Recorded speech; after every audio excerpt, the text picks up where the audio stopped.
Temos aqui uma questãozinha do ITA e a gente vai tentar descomplicar ela um pouquinho e resolver. Só adicionar uma informaçãozinha que eu esqueci. Então, veja só.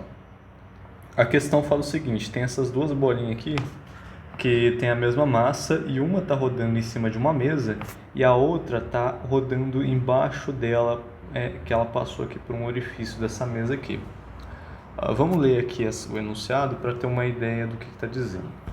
Considere duas partículas de massa m, essas duas partículas vermelhas aqui, cada qual presa numa das pontas de uma corda de comprimento L e massa desprezível, que atravessa um orifício de uma mesa horizontal lisa. Então isso aqui seria uma mesa, né? Digamos que tem aqui os pés dessa mesa, né? Então aqui tem uma mesa e aqui vai ter um buraco aqui onde essa corda aqui vai passar e vai girar ali, né? A bolinha embaixo. Conforme mostra a figura, a partícula sobre a mesa descreve um movimento circular uniforme de raio R. Então ela descreve um movimento circular uniforme de raio R e velocidade angular ômega 1. A partícula suspensa também descreve o mesmo tipo de movimento, ou seja, um movimento circular uniforme, mas com uma velocidade angular ômega 2. Estando presa a uma mola de constante K e comprimento natural desprezível. Ou seja, essa bolinha que está girando e, portanto, ela está fazendo uma distensão aqui nessa mola. Mas essa diferença de distensão para o comprimento natural é desprezível. Então, diga-se que esse comprimento, a própria distensão ali é o tamanho dessa mola aí normal, não tem um ΔX no caso. O que eu quero dizer é que, digamos que isso aqui seja o x0 da mola. Então, esse pedacinho aqui é que vai descrever a força que essa mola está fazendo, né? Já que a força de Hooke é descrita pelo ΔXK, é a distensão que foi provocada na mola vezes a constante dessa mola. Mas se esse x0 aqui é desprezível, então o próprio ΔX é o tamanho da mola, que digamos que é xk, que no caso seria esse tamanho aqui. Então, é isso que ele quer dizer com tamanho desprezível, que tamanho natural desprezível. Sendo g o módulo de aceleração da gravidade e θ o ângulo do trecho suspenso da corda com a vertical. Então, essa corda aqui, nesse instante, ele faz um ângulo θ com a vertical. Veja só que essa bolinha aqui, ela está girando, esse θ está variando também. Desculpa, não está variando não, né? Observe que é um ângulo 3D, é um espaço tridimensional aqui. Então, por exemplo, quando ele tivesse... Vamos tentar dar um esboço aqui. Então, nós temos aqui essa cordinha aqui, esse eixo, né? Em que essa bolinha está girando. Então, esse aqui seria, por exemplo, o ponto lá em cima, nesse ponto aqui. Então, ele teria, por exemplo, aqui.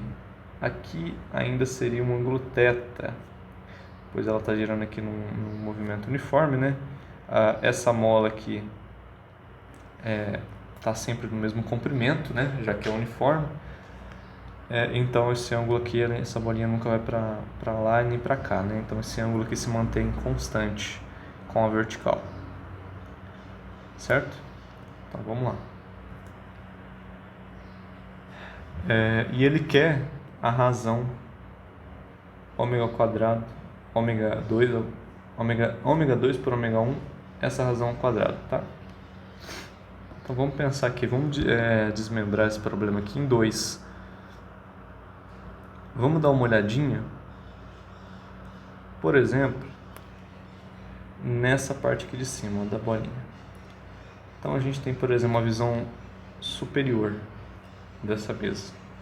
Então na visão superior dessa mesa a gente teria aqui a bolinha aqui, um comprimento R aqui, certo? E a outra bolinha estaria aqui para baixo, né? Vamos fazer um pouquinho para fazer assim, dar uma desenhada nela, só para a gente não perder a ideia. Então ela estaria aqui embaixo, tá? E aqui estaria o nosso eixo. Então seria essa visão aqui superior. Portanto, nessa bolinha aqui a gente vai ter só uma tensão, né? Por que vai ter só uma tensão? Teria uma normal e um peso, Mas a normal e o peso já está sendo anulado. Os dois já estão sendo anulados, né? Porque a normal aqui, ó, é a reação da mesa devido ao peso dessa bolinha. Então essa normal e a tensão se anula. Não vai ter diferenças aqui, né? Então nós temos que a tensão causa uma massa e uma aceleração radial, tá? Então nós temos uma aceleração aqui para o centro dessa trajetória aqui. Por que para o centro? Porque é uniforme. Se tivesse uma aceleração aqui tangencial que está aumentando essa velocidade dessa bolinha, aí a aceleração radial já estaria um pouquinho para o lado aqui, tá? Então é para o centro porque ela é uniforme. Portanto, temos que a massa é v quadrado pelo raio da trajetória, que é o próprio r, tá? Isso aqui tem como demonstrar, mas não é tópico desse vídeo aqui. Só apenas utilizaremos aqui o que já foi demonstrado antes, tá? Então vamos lá. Nós temos isso daqui então. Lembrando que a relação entre velocidade e o ômega é esse aqui. Portanto, temos m ômega ao quadrado r. Então essa aqui é a nossa equação.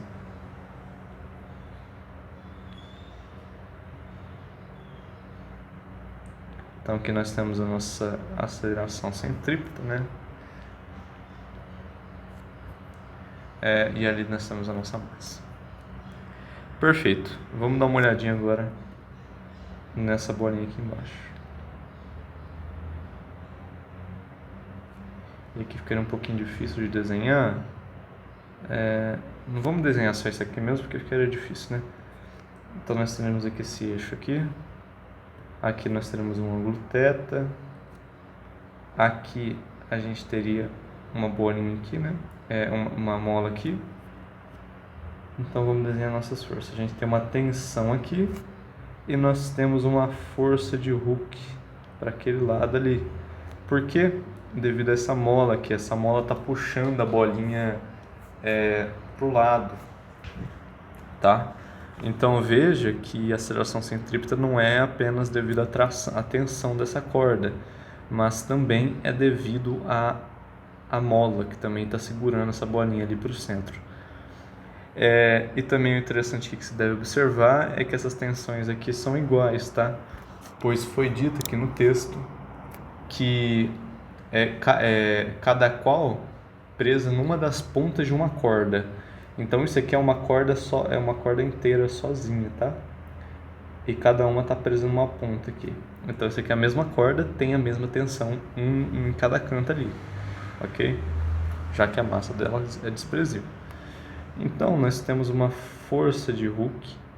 Então, observe que esse ângulo θ está aqui também, né? Uma força de Hooke mais uma tensão seno de θ. Isso aqui dá origem a uma aceleração radial, ok? Como vimos antes, aceleração radial é v quadrado por r. Então nós temos massa v quadrado por rzinho, não sei, rzão, né? Não sei qual que é o raio dessa trajetória ainda. E o interessante é que a gente consegue achar a tensão aqui da seguinte maneira. A gente tem também aqui uma projeção dessa tensão para o eixo y aqui, né? Digamos que aqui é o eixo y e aqui é o eixo x, tá? Positivo, positivo aqui. Aqui nós teremos um mg, um peso aqui, né?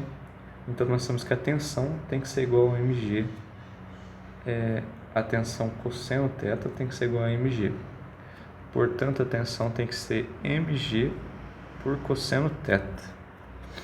Então nós temos aqui a tensão dessa corda. A tensão dessa corda é unicamente devido ao θ e ao mg.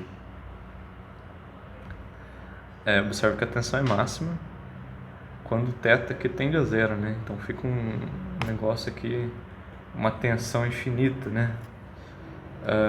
Seria algo que a bolinha estaria meio que assim, né? Colada na mesa, o que realmente, né? Seria um negócio extremamente alto para que isso aqui mantenha essa bolinha nesse estado, né? Seria uma tensão infinita. certo? Temos a tensão, vamos dar uma trocada ali, né? Força de Hooke mais mg, seno dividido por cosseno, tangente de θ, mv ao quadrado por r. A força de Hooke, como dita antes, ela é proporcional à distensão da mola vezes a sua constante. A distensão da mola é o próprio comprimento, uma vez que o comprimento natural dela é desprezível. Então ele é o próprio comprimento. Como que a gente pode achar isso aqui? Vamos fazer um desenho aqui desse triângulo. Vamos deixar aqui no cantinho para não ficar... Tá virando bagunça, né? Vamos... Força de Hooke é a distensão dessa mola vezes a constante K. Vou fazer esse triângulo aqui do ladinho, ó. Nós temos aqui um triângulo. Nós temos aqui a parte daquele eixo, né? Esse eixo aqui. Essa hipotenusa aqui, esse tamanho dessa corda, né? E aqui o comprimento que a gente quer.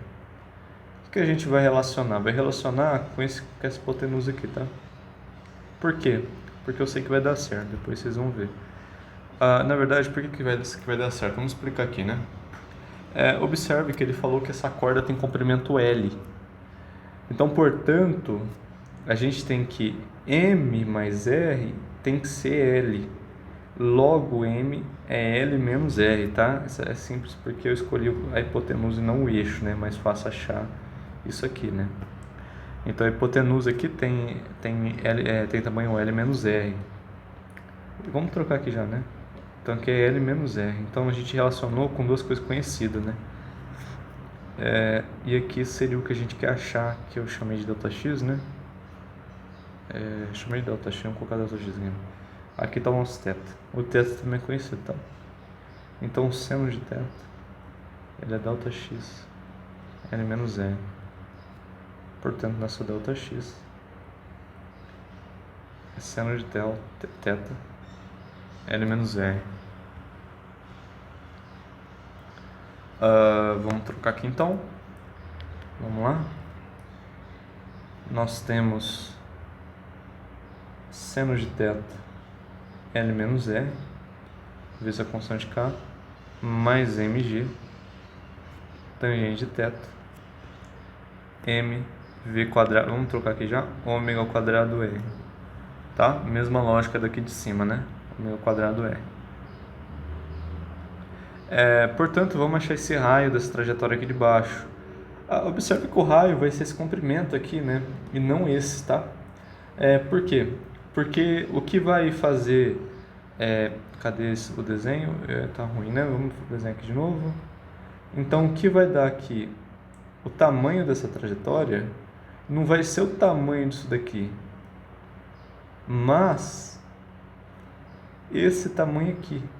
Já que é ele que está segurando a bolinha, né? Ele que está reprimindo essa bolinha para que ele não vá muito longe ou nem muito perto, né? Já que tem essa força de Hooke agindo para trás, puxando e jogando para frente, né? Portanto, o raio é o próprio comprimento da mola, tá? E não essa hipotenusa. E lembre que isso aqui é um desenho tridimensional, né? Esse comprimento aqui dessa corda está lá no topo. Mas a circunferência que ela faz é um 2D.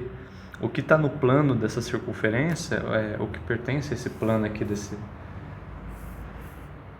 trajetória aqui, é a mola, tá? É esse comprimento aqui. Então seria meio que aqui, né? Porque o desenho tá horrível. Mas seria meio que isso aqui, tá? Então olha só, aqui eu acho que deu para perceber melhor, né? Esse aqui seria a trajetória dessa bolinha aqui, tá? Então, portanto, esse Rzão aqui, ó, ele é L menos R. Vamos trocar seno θ, L menos R, K mais mg, tangente θ, m, ômega, L menos R. Vamos tacar para lá. Teremos... olha só que interessante também, né? Vamos desmembrar esse tangente de θ aqui, que tem como cortar mais coisa. Tem? Na verdade que não, né? que não. Vamos tacar esse aqui.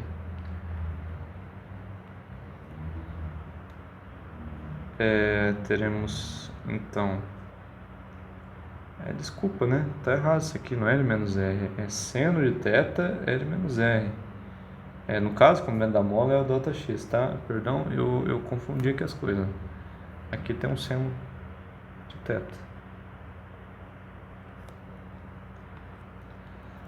Agora sim.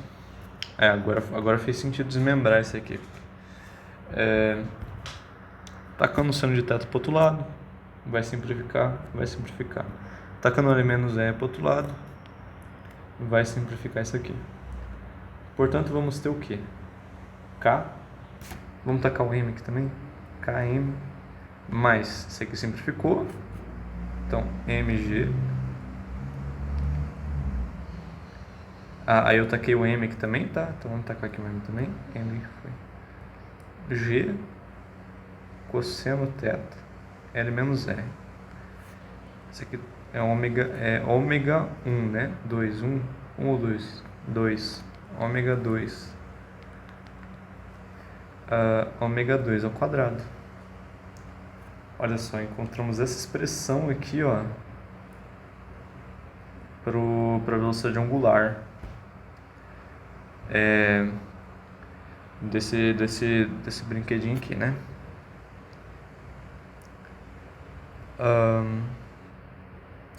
Veja que eu também falei certo e errando, né? Realmente, o ômega aqui, o ângulo dessa trajetória aqui vai mudar. Tanto que a gente está calculando aqui, né, a variação desse ômega. Olha só que ele depende também dessa constante da mola. Então, se a constante da mola for mais alta, essa variação do ômega vai ser maior, tá? Por quê? Porque ele vai ficar aqui fazendo uma trajetória circular, né? E daí essa bolinha pode ir um pouquinho para frente, daí ela vai empurrar, e daí esse θ aqui vai variando, né? No decorrer dessa trajetória. Então, nós temos essa pequena ideia aqui, né? Que deve ficar ligado. Veja também que a aceleração ela vai mudar, né? A aceleração centrípeta, ela vai mudar. Porque a aceleração radial aqui, ó, a aceleração aqui também depende da força de Hooke aqui. E essa força de Hooke, ela tá variando, né? Por causa disso aqui, ó. Por causa que o ΔX, ele depende do θ. Se ele depende do θ, e o θ está variando, como a gente está calculando aqui a variação desse ângulo, portanto, esse ΔX aqui vai mudando. Se ele vai mudando, esse carinha aqui, que é ΔXK, esse ΔX muda. Então, a nossa aceleração centrípeta vai mudando também, tá? Então, temos essas pequenas considerações aqui que tem que ter uma interpretação sobre isso. Mas, em si, para o problema, se estivesse no meio da prova ali, não iria fazer diferente dessa interpretação ou não. Apenas resolva isso daqui para esse θ que foi dado e você chega no resultado que a gente precisa chegar. Mas, como a gente tem tempo, vale a pena pegar esse exercício aqui e analisar ele no que está acontecendo, né? De primeira aqui, se a minha análise estiver correta, né? Se não estiver, me corrijam. O ângulo muda, né? E ele vai depender desse fator, claro, né? Que a gente está calculando aqui. Mas essa aceleração aqui, ela só vai depender de algo constante, né? Isso aqui é constante. A gente está tomando aqui o θ como esse. Então, o θ ali não muda, que seria um θ inicial, né? Um θ zero. Nesse instante aqui ele tem esse valor θ. E daí o ômega ao quadrado aqui, ele sai com valores aqui que seria constante, né? O K seria uma constante, o μ seria uma constante, a gravidade é constante, o θ é constante, por causa que esse θ aqui é um valor numérico conhecido. O comprimento da corda é constante, o raio ali da trajetória em cima também é constante. Logo esse ômega aqui é constante, né? A variação desse θ fica constante. Mas o θ variando, ele vai mudar todas essas coisas aqui, né? Vai mudar a aceleração radial, vai mudar o comprimento da mola. Então tem essas coisas interessantes aqui, né? Portanto, a gente tem agora a nossa tensão, né? Então vamos trocar aqui. A tensão é mg cosseno θ ômega ao quadrado r m. Simplifica. Ômega ao quadrado gr cosseno θ. Aqui é ômega 1, né? Desculpa, de novo, tem que prestar atenção nessa nomenclatura aqui, nesses índices. Aí a gente vai fazer só o ômega 2 por ômega 1, que a gente tem as duas equações. E a gente tem a variação, a razão entre essas coisas aqui, né? Aí colocando o ômega 2 aqui, trocando em cima, trocando embaixo, a gente vai chegar numa equação que é o seguinte: R mg mais K L menos R cosseno de θ dividido por mg L menos R. A partir daqui fica trivial, tá? Então só coloquei a equação aqui de uma vez, que seria a letra A da prova. Chegamos nisso. O interessante aqui, então, que nós devemos considerar é fazer essa boa interpretação, desenhos bons, né? O meu não ficou tão bom, mas deu para entender um pouquinho. E a partir disso aqui a gente consegue interpretar muita coisa do que acontece do problema, né? De como isso aqui está variando. Então, vale a pena resolver esse exercício e interpretar o que essas equações nos querem dizer. Eu acho que o mais legal daqui, que eu achei mais interessante, é essa mola aqui, né? Esse comprimento de mola que está variando por causa dessa variação aqui, ó, do ômega 2. Uma vez que o ômega 2 ele é definido como variação do ângulo. Vou colocar um outro ângulo aqui, tá? O ômega, que é a variação angular, a velocidade angular, ele é o alfa pelo tempo. Então, se o alfa está variando, o ângulo está variando, claramente. Então, o θ aqui vai variar, tá? Então, isso aqui muda. O nosso comprimento da mola muda. Essa mola está sendo, tá sendo espremida, né? E depois sendo jogada para frente. Está aumentando de tamanho. Está diminuindo e aumentando de tamanho. Já que isso aqui obedece uma função senoidal. Vamos fazer aqui uma análise rápida, tá? Vamos lá. Nós temos aqui o ΔX em função do θ. Vamos fazer aqui, na verdade, ó. Vamos fazer a análise do seno de θ, na real, né? Para tetas, tá? A gente vai ter aqui os dois máximos, 1 e menos 1. E a função vai variar aqui no zero, vai estar no zero, né? Ela vai ser algo desse tipo aqui. Portanto, essa mola vai ter comprimento máximo quando isso aqui for máximo, né? Então, quando o θ for máximo aqui, θ máximo vai ser no π sobre 2. Ele vai ter tamanho L menos R, que é o próprio hipotenusa mesmo, né? O próprio tamanho ali. E tamanho mínimo, que vai ser um tamanho negativo aqui, no 3π sobre 2, né? Que vai ser menos 1. Então aqui ele vai ter L menos R, e aqui ele vai ter menos L mais R menos L, que vai ser um tamanho negativo, tá? Então, por exemplo, vai ter que ter um x0 aqui, né, para marcar o início. Que o x0 seria aqui, né? Tá certo? X0 aqui, então para cá fica positivo. Na verdade, que x0... Na verdade, aqui teria um problema, né? Se fosse um ângulo de 90 graus, teria tanto problema aqui, pois tenderia essa tensão aqui para o infinito, e tanto que se fosse 90 graus aqui, essa bolinha estaria com colado aqui, né, no teto. E se fosse 0 graus, se fosse, na verdade 0 graus não, né, se fosse 270 graus, seria